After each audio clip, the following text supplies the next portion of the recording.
So what is religion? What is religion? Depends. I mean, there's many ways to define it, but I think Orthodox religion implies the idea of a God, certain rules, strictures, a scripture. This is the basic idea of what a religion is. Of course, a lot of people apply religion more broadly to a state of mind, perhaps. But then there's a useful distinction here between religion and spirituality. Whereas, a religion is an organization with the central idea of God. Spirituality is a state of mind, rather than a structure, a social structure with certain concepts like God. So you said there is a God or gods, and there are rules, the basic constituents of religion. Basic doctrines, I think. Because that reminds me of something else, which is games. Last time we talked about God as the believer's highest value, right? So then we could say value and the rules. But what is a value in a game? What is the most valuable thing in a game? The goal of the game. Does it mean religions are games? No. Okay. Anyway, I would like to go into two theories before we go into the religion stuff that I found fascinating in your book. I am not a religious person, but I am interested in religion for three different reasons. One is that I would like to know how to communicate, how to get along with religious people. A second is that I want to make sense of it, and I think that's what your book taught me, how to make sense of religion. And that's one of the central theory in your book is Feuerbach's projection theory. Can you explain it to me? Because this seems to explain religion for me almost completely. Yes, Feuerbach's projection theory, of course, is quite powerful. One of the works, together with David Strauss's work, The Life of Jesus, and Ludwig Feuerbach's work, The Essence of Christianity. After Nietzsche read these books, he gave up religion. He lost his faith in God. I think it's quite simple. What Feuerbach is saying, it's a projection theory, a psychological projection theory, that mankind doesn't understand himself for all kinds of reasons. We outlined some reason before that consciousness is difficult to understand, so to understand himself as he is, as a conscious being, is difficult. So how does he understand himself? There's a natural structure of mind that projects outside of itself, that we find in Freud, Hume, other people. Not being able to understand oneself, one understands oneself in objects outside of oneself. So this is the basic idea, that mankind has got all these very important aspects about himself, his identity, his value, what he is. So how does he understand these? So he projects them outside of himself, in order to understand himself, to have a grasp of himself. And also with the idea of God, there's something else there, that mankind instinctively perhaps is both an egoist and somebody who dares not value himself. So in projecting his values outside of himself in the form of God, allows him to value himself in the conception of God. What's interesting about Feuerbach is that with this theory, you have mankind projecting himself outside of himself as God. So God is a projection of mankind's self-understanding, his self-value. So by understanding God, we can understand mankind. We can understand what does mankind aspire to. It's so hard to know what mankind really wants.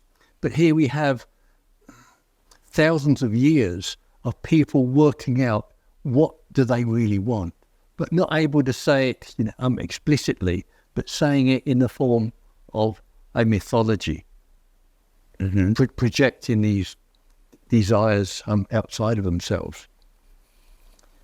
So we find basic things like these are Feuerbach's ideas that mankind's understanding of God is mankind's understanding of himself. There's a whole host of other things that Feuerbach talks about. I mean, there are limitations in Feuerbach, but nevertheless, I mean, the basic idea is a very powerful one. Engels proclaimed, "We are all Feuerbachians." At one stage, it was a very powerful view, at that time in the 19th century. You say that many people say that God is the believer's highest value. If the believer is projecting mankind into God, then that means mankind is the believer's highest value. Yes. Yeah. I mean, we could go back a bit and say, well, it's not just Feuerbach, but this is a fairly ancient idea. I mean, Saint Anselm defined God as the greatest, which nothing else can be conceived as greater. And other people have followed this idea quite closely. Descartes, Spinoza, Leibniz followed this idea quite closely. And then we have Feuerbach, who takes this idea and uses it against the traditional, orthodox view of religion. And then you had a question about mankind projecting himself outside of himself. So what was that question? Where I wanna go here is that maybe my understanding was a bit different. So there is on the one hand mankind, but also there is the individual. So when the individual talks about God, then how I should interpret that statement is that the individual talks not really about mankind, but about himself. Yeah, I mean, religion is a collective idea. I mean, it's a belief held, worked out by many people. It's mythology. So, it's not it's not that the believer thinks that has an inkling of himself as God, as the projection of himself. And that idea is completely hidden to the believer. If it was revealed to the believer, he wouldn't be a believer anymore. Yeah.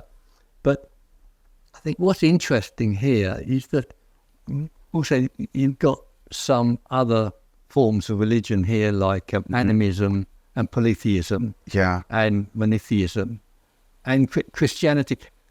Feuerbach held that Christianity was the highest form of religion, and beyond that was humanism, because he thought that once you realise that God is a projection, then the next step is what is the foundation of my value of God? But what's interesting here also is that not in monotheism, why Feuerbach thought that Christianity was the highest form of religion is that in Christianity we have the idea of God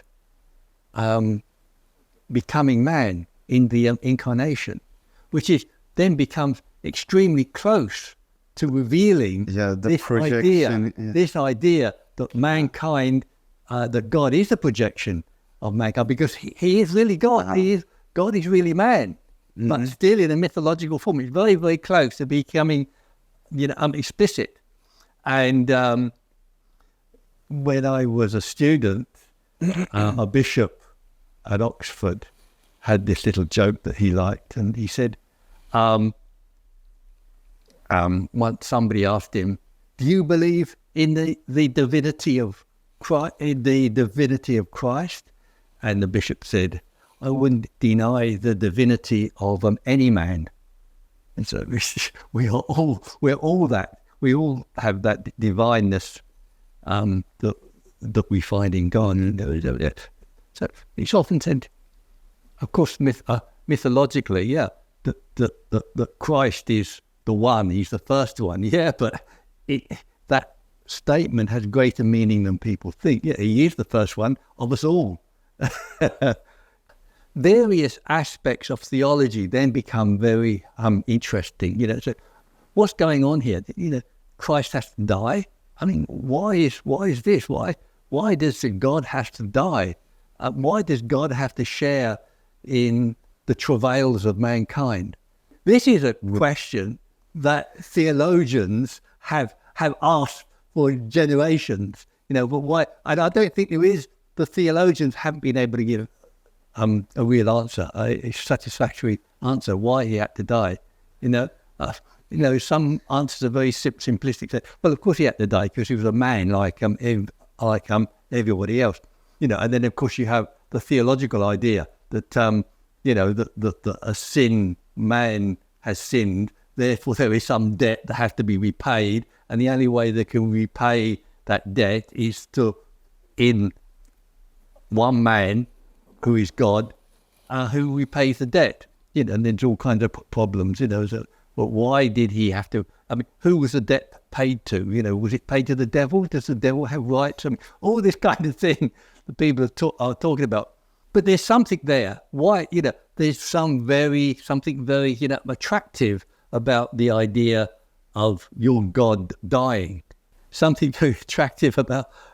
What was it? I mean, God comes to participate in the travails, the brokenness, the frailties of mankind, but God is the highest value. He's the highest. So he comes down and he participates in mankind's greatest fears, his death, and in that way he sanctifies death. He makes it right, because if God does it, then wow, that makes it good for us. We don't have to fear anymore. It's very, very psychological, you can see if you have a hero, and you think, is it wrong to throw a piece of paper on the ground? And then you see your hero throwing I say, well, if he does it, then we can all do it. It's okay. So he's the hero. So Christ, God, is the hero who does something, and then it makes it okay to die now. Makes it okay to suffer. That's how I see it. That's my interpretation. That's not a theological interpretation. Yeah, I think this is the coolest one. Coolest one I have heard. So I said there are 3 reasons why I'm interested in religion, and the third one is stories. It has really good stories. When I was a child, that young, I was every Saturday and Sunday at my grandma, we were watching the television, which was about some biblical cartoon stuff, and I have learned a lot from that. But the story that you're telling, that's what I would like to hear today, and how it's going. I believe it's going from animism to polytheism. Through polytheism with gods, those are looking more like men, like anthropomorphic gods, and then monotheism and Christianity. Let's talk about animism, because I found that part fascinating. You were trying to explain. So what is animism? When long time ago people acted out animal spirits. Yeah. I mean, interesting things. I mean, here, we're talking about a development here. Okay, and animism is at the beginning of that. Anthropologists call it primitive animism, which gives us the idea it's a primitive. It's the beginning. And interestingly, I mean, the conception of God is very vague in animism. And we started off by saying, how do we define religion? Well, God is a central concept. But at the beginning, it's very, very vague. What are the gods? There's no God, spirits, right? Yes, the spirit. You look at yourself, you say, I move, I can animate myself, and I have a spirit. These other people move, and they have spirit, and they move, they have a spirit. So I look outside, and I see the wind move, and the river move, and the trees move. These things are moving. How do they move? The concept of causality hadn't formed then. Things were magical. Because they must be just like us. There are spirits here, like us, moving these things. And then it makes sense. Yeah, it makes sense. Nothing rational. And then the things. And I think there's more to that than just a move. You're in the world. You're struggling in the world. You're striving for things. You're pursuing beasts to eat, and you respect them. Respect because they're so strong, and you eat them. So this is coming very close to godlike figures. And then sure, there will be a development to respect.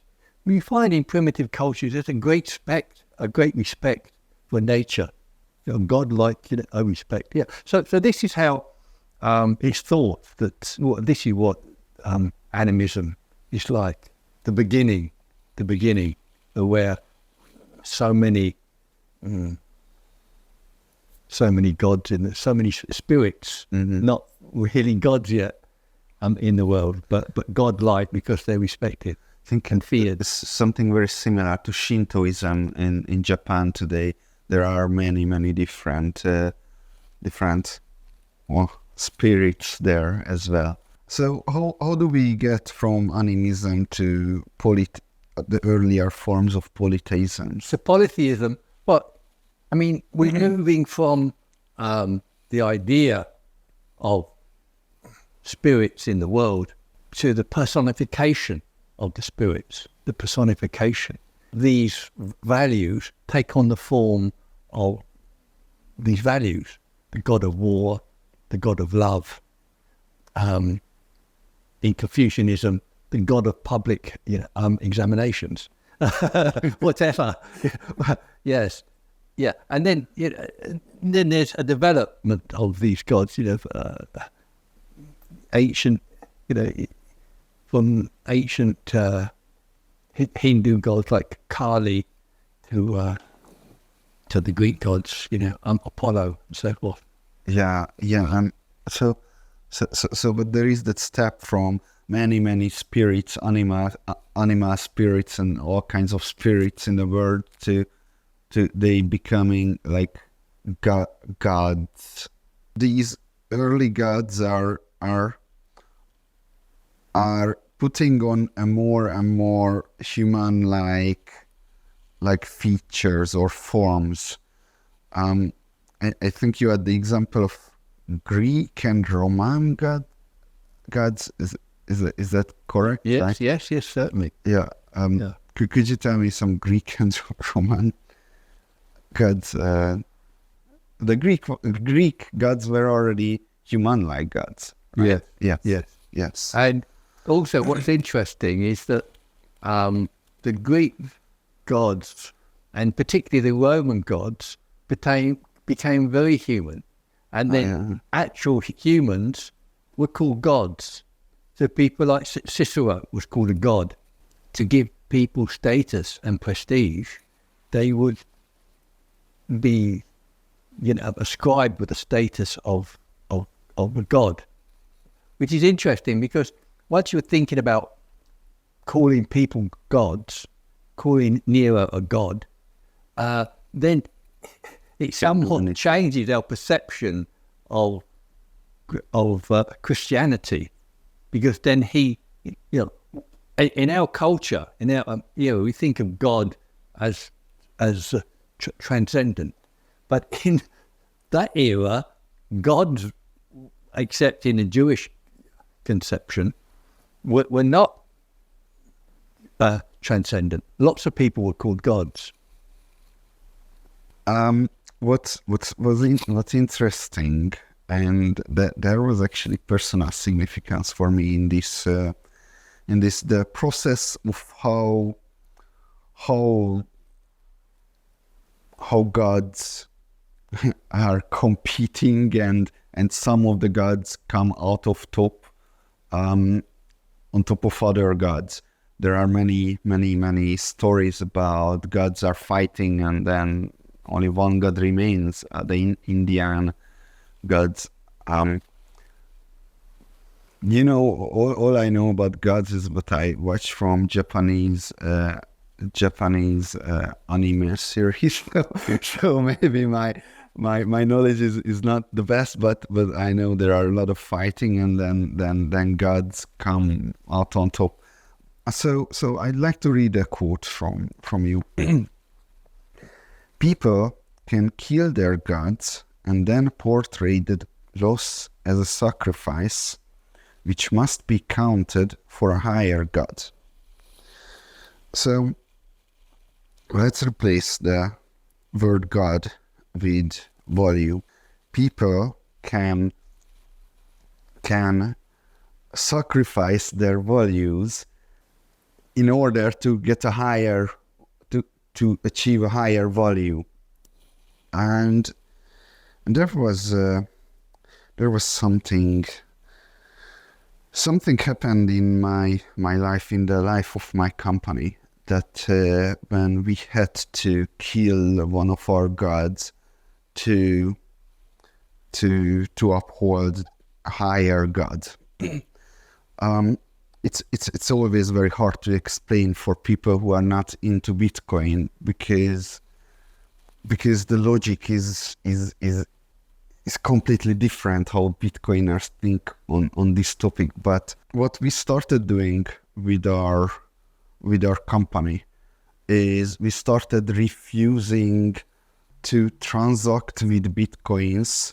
Those are likely coming from sources, those are questionable, right?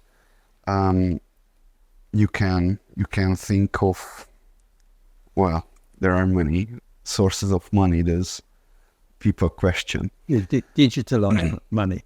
Digitalized.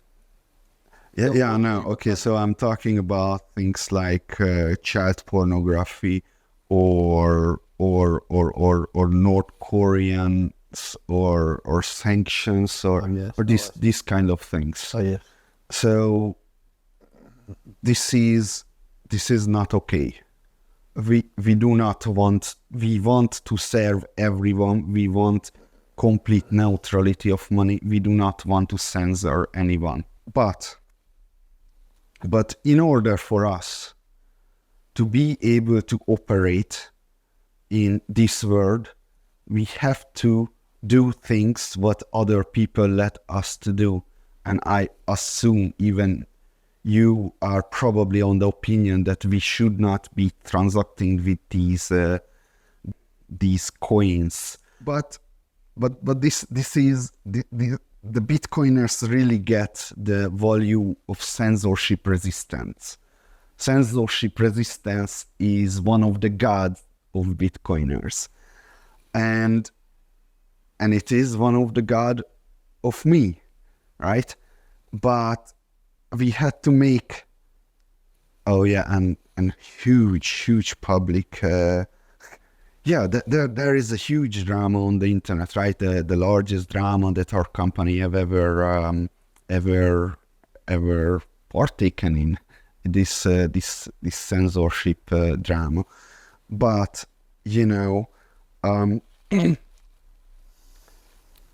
what we've done in this interpretation is that we have sacrificed our God, our value of censorship resistance, to be able to continue to provide a higher value, which is an anonymity of transactions.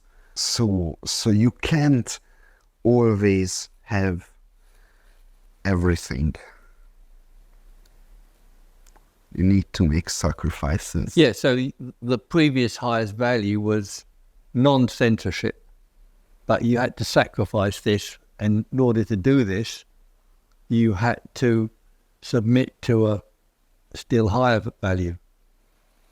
In order to be able to continue providing our service, we had to sacrifice a value that we cherished a lot. We dropped some tears for that. So that's how people sacrifice their God, and new gods are born. But then the gods and the values are fighting in the field, and then some gods inevitably came up as some gods. Those represent like a really stable set of values, and that's how we get to monotheism, right? So monotheism. So what we haven't said about monotheism is really what it is. I mean, it's self-explanatory, but when you think about it, it is the multiplicity of gods now are integrated into one. Now, I mean, so all one's beliefs about the world, how the world works, how it began, but also what is good, what is bad. All these principles are located in one idea, and one idea that is internalized within yourself. Now, I think this is a terribly powerful, event, to have an integration of all ideas and values within one, and then to be able to internalize that. Now, I think that's completely underestimated, the kind of effect that has on people. And it's something that even today for believers cannot be achieved in the modern world, because explanations are so diverse. You can't have science is looking for one explanation of quantum theory and the weak nuclear force and the strong nuclear force, etc. I mean, but even if that is achieved, it's not going to integrate human values into that. Also, even believers today cannot find a God which explains the physical world as well as their values. Okay, I mean, believers may find a God that explains their ethical values, their human values, etc. I think it's quite difficult in the modern world to do. But even if they do that, they're not able to then integrate an understanding of the physical world into that. So that is lost. That is gone. You can never have such a encompassing, a conception of God in the modern world. I think that's something that's overlooked. I mean, something that can never be, achieved again in that way. But it's something that gives a clue about what we might be able to do. If this is the case, if this kind of an integration really did have such a powerful effect that it seems to have, at least to me, it seemed to have, because people were so motivated, were so driven by ideas. I mean, so many people were willing to die for, I suppose they are in the modern world. But I mean, yeah, but certainly in the past, people were willing to do so much for their beliefs, for this certainty, with this, experience. And so this is, to me, is another clue of what we are now today looking for. Something like that.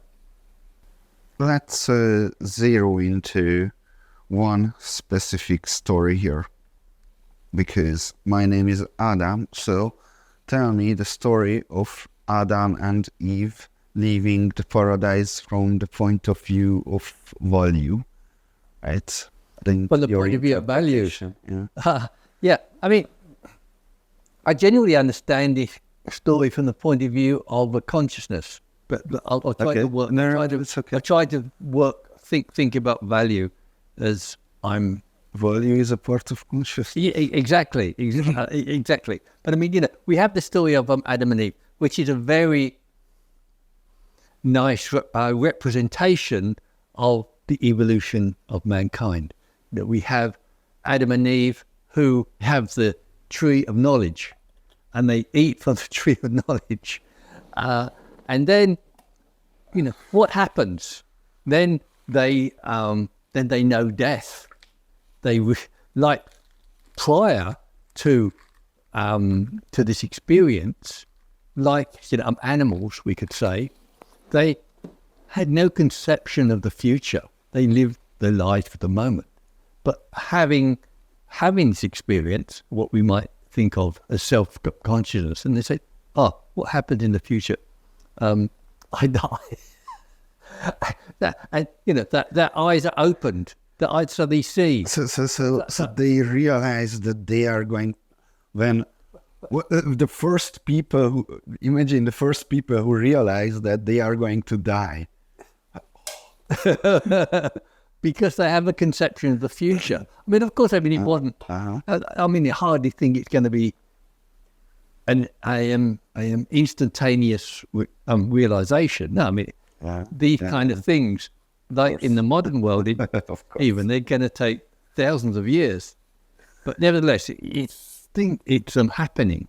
It's happening, and and they have awareness of good and evil. They have animals don't have an awareness of good and evil, but mankind does. He thinks this is bad, this is good. He becomes ashamed. He's ashamed of his nakedness, and he hid in the garden, and he hid from God, and then he was alienated from God. He couldn't find God. He was, who is God? God is yourself. He's alienated from himself. Oh.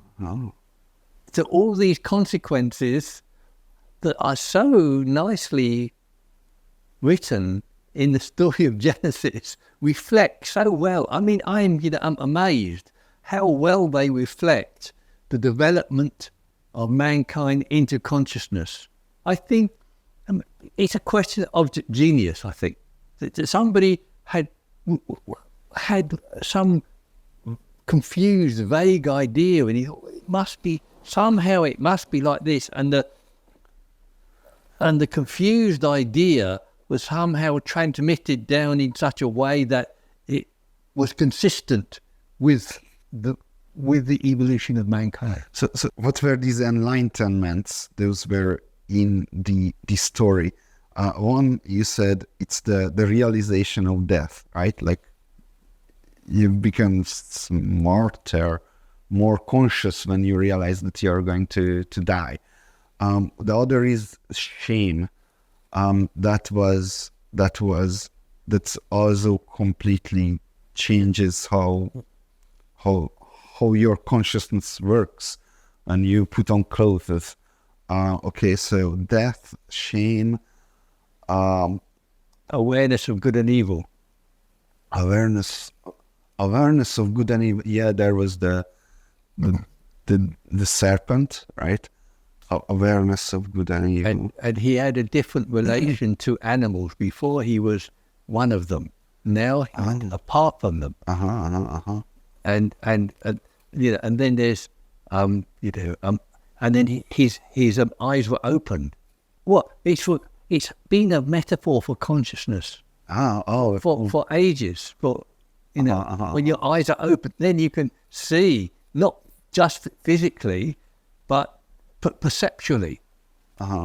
You know, your awareness, and alienation from yourself, alienation from God. You can't find God. You know. Yeah. So to me, it's a very telling mythological story.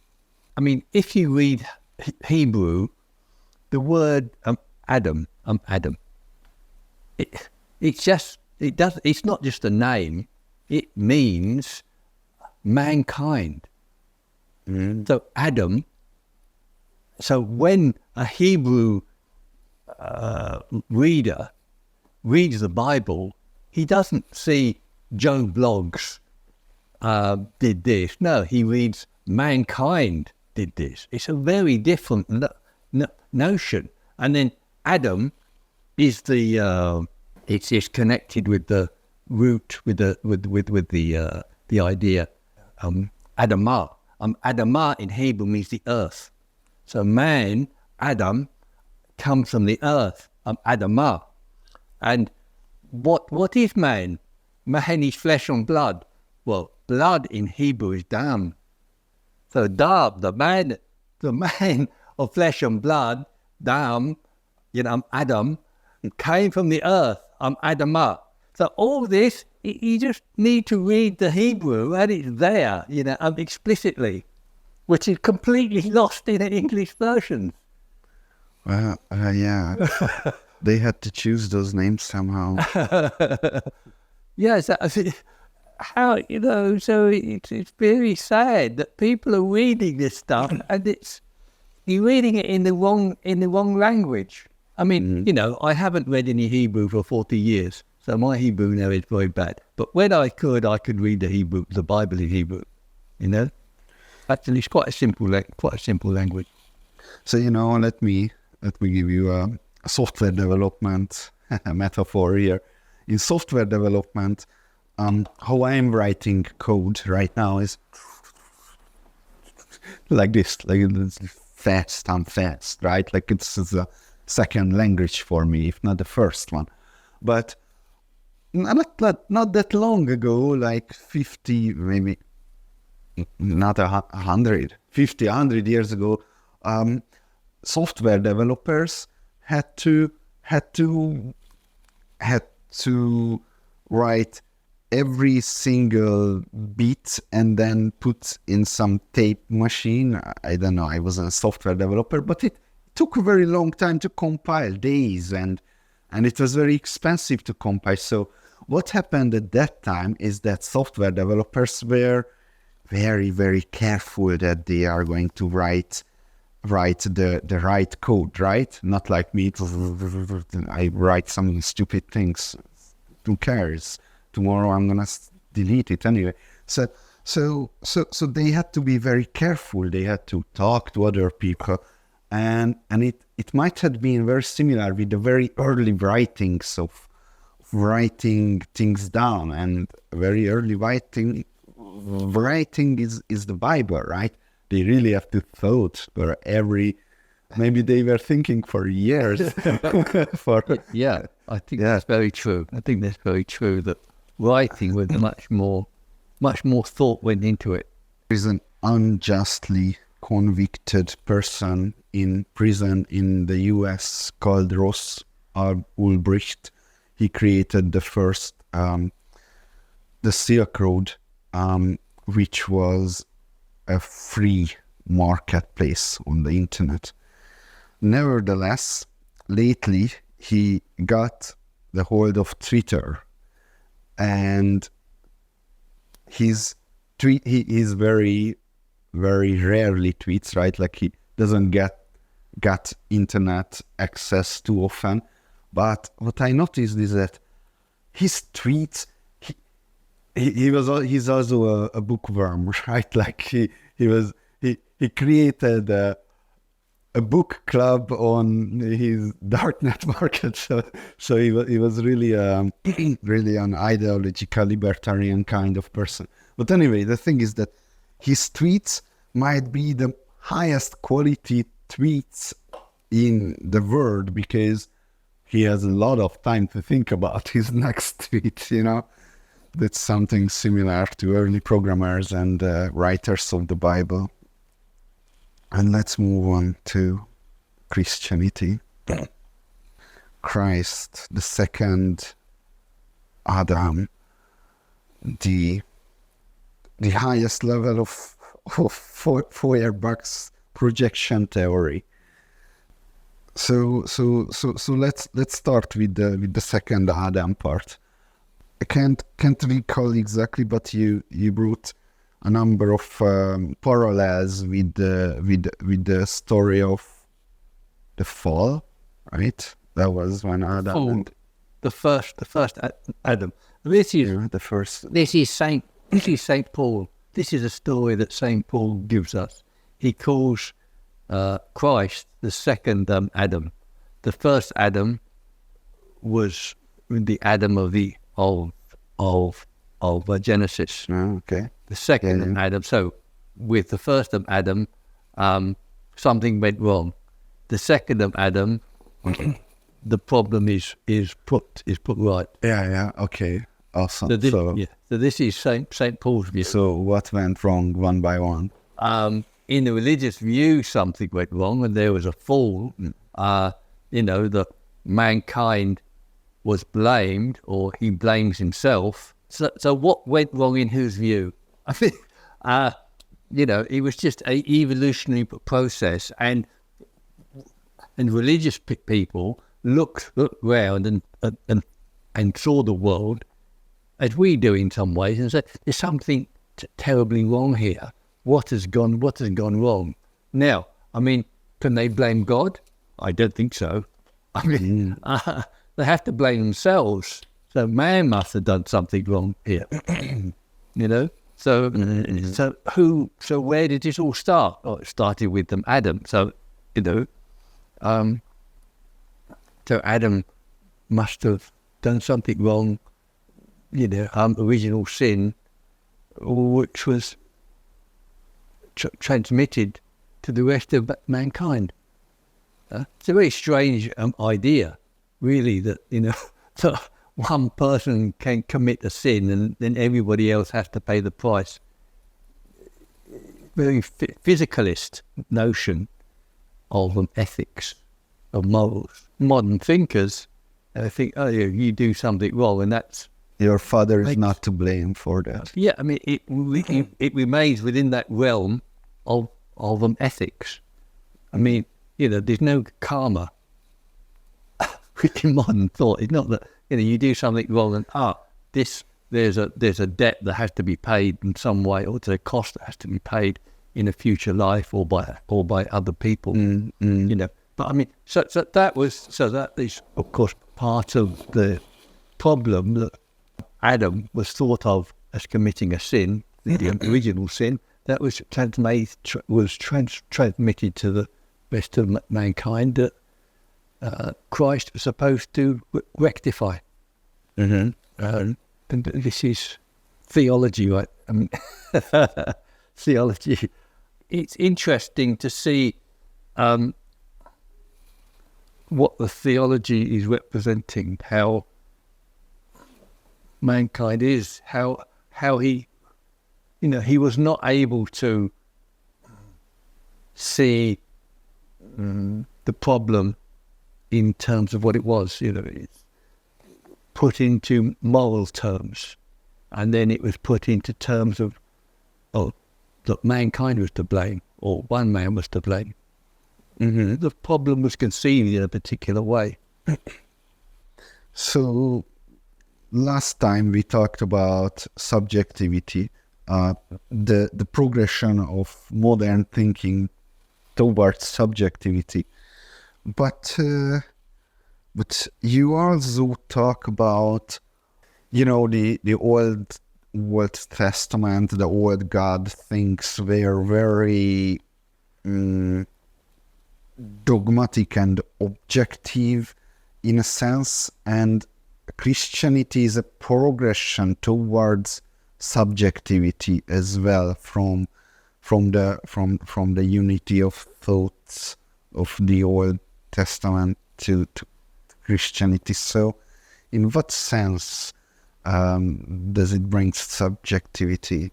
Well, I think you can see a development all the way through the development of the gods. The most basic in the animal world, might is right. And then in the primitive human world, the mightier is right. I mean, kings are right. Those who have the power, those who have the arms, they say what is right and wrong. People must start to think about this, and they say, well, I mean, how can one person's will create right and wrong? So I mean, so I think this is then modified in the Judaic notion, in the Judaic view, in terms of rules,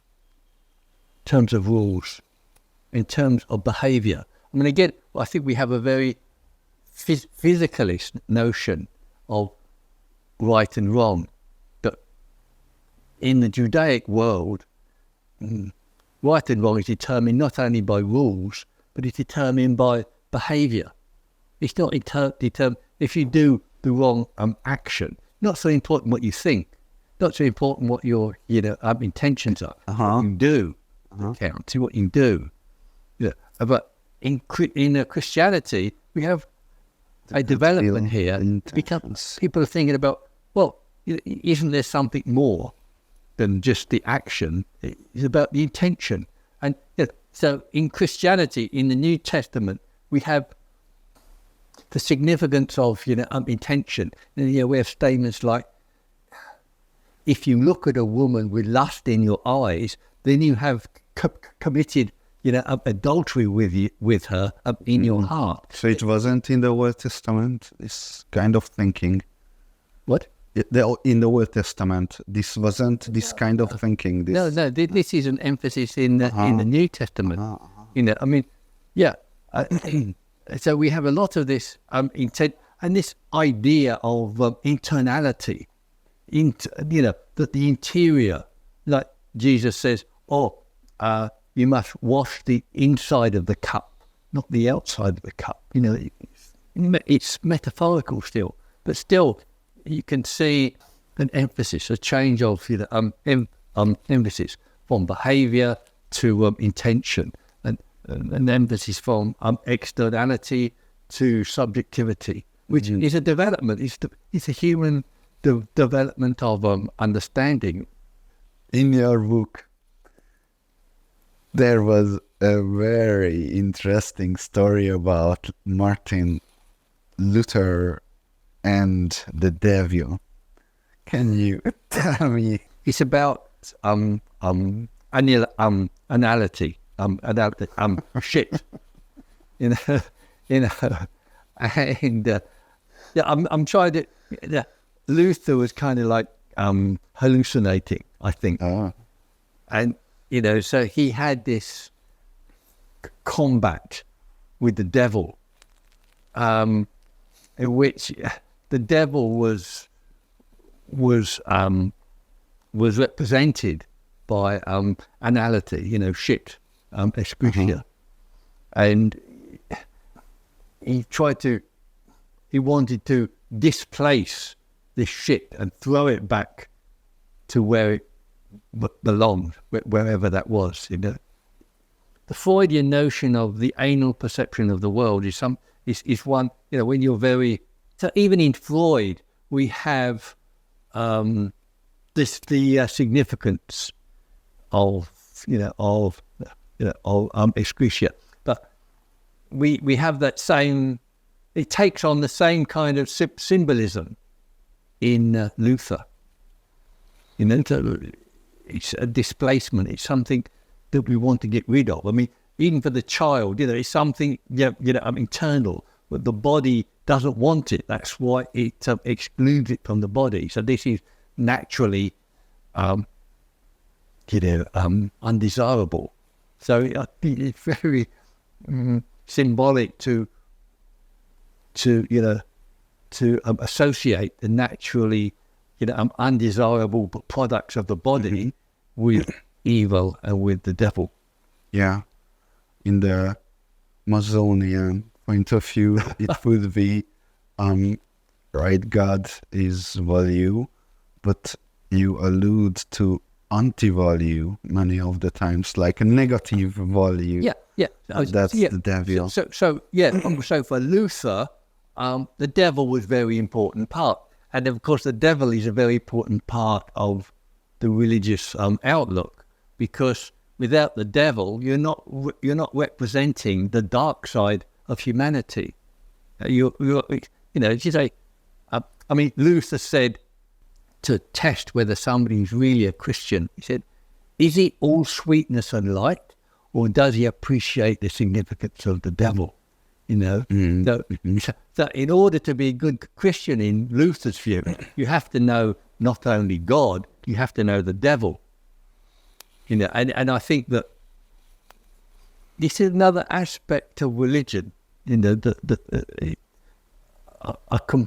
comprehensive religious view, which is trying to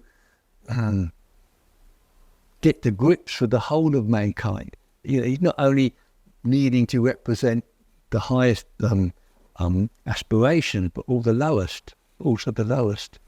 About ethics, right? Let's just wrap up mythology with two summary sentences.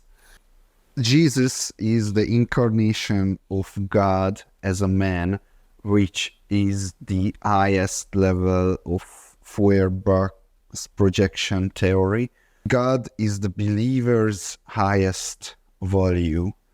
And with these two realizations, assuming these are true, one can make sense to many religious conversations, even if they are not religious.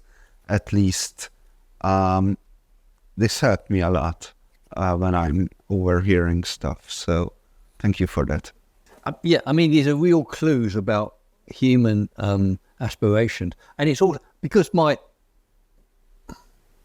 central concept is value. So you can see how it ties into that, and how God is the highest value, and religion is an expression of value. And if we're going to talk about ethics, ethics is another expression of value.